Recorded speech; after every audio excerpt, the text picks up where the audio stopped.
हो हे कलुआ के पापा, ये दोपहरिया में कहाँ जात हुआ हो?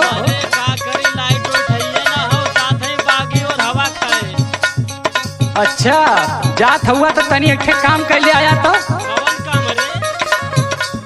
सुना बतावत है।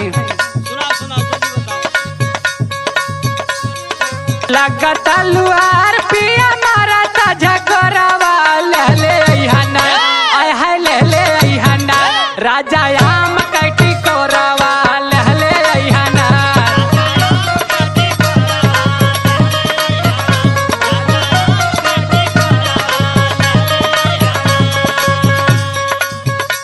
अरे लगता लुआर पिया मारा ताजा गोरावा ले ले हना आय है ले ले हना राजा आम कटी कोरावा ले ले हना।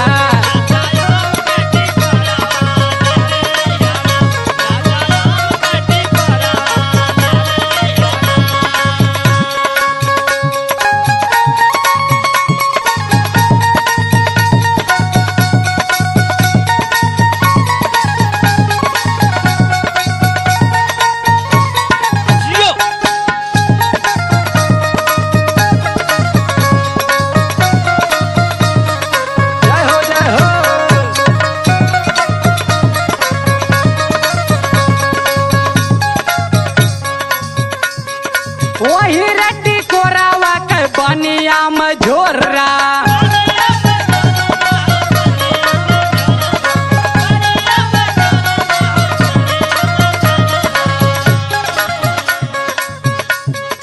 दोनों जान पियल जाई देह राही कोरा।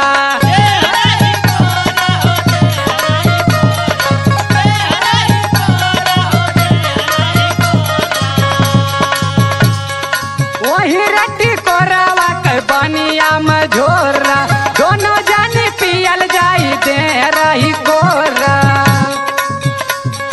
ढाई हल जाई आम तोरा चोरावा ले ले हना ओए हाय ले ले हना राजा आम कटी कोरावा ले ले हना।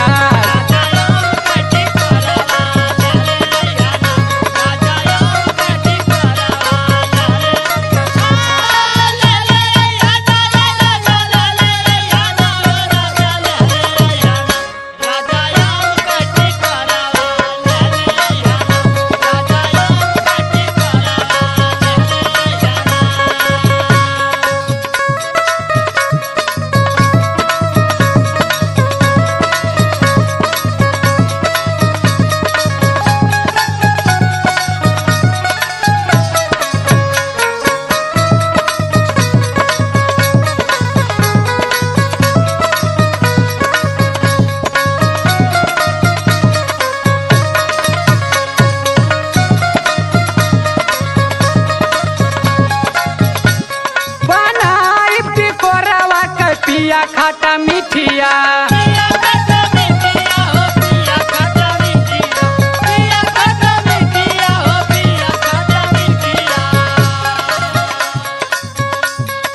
चुटुर चुटुर चाटल जाई ताकि है परोसिया।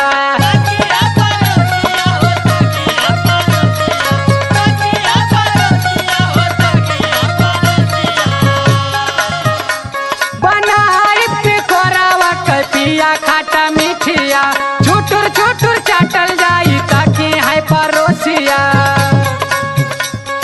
देवल नाही जाई लेके यहाँ जब कटोरावा ले ले हना हाय ले ले हना राजा आम कटी कोरावा ले ले हना।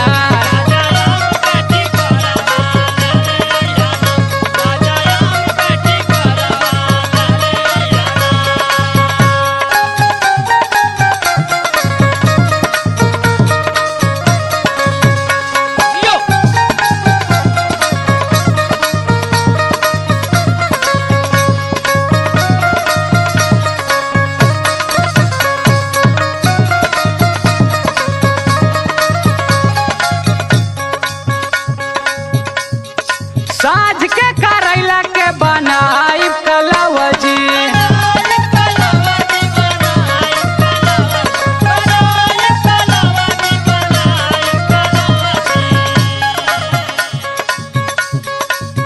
टुकुर टुकुर ताकी है तुहार पिया भौजी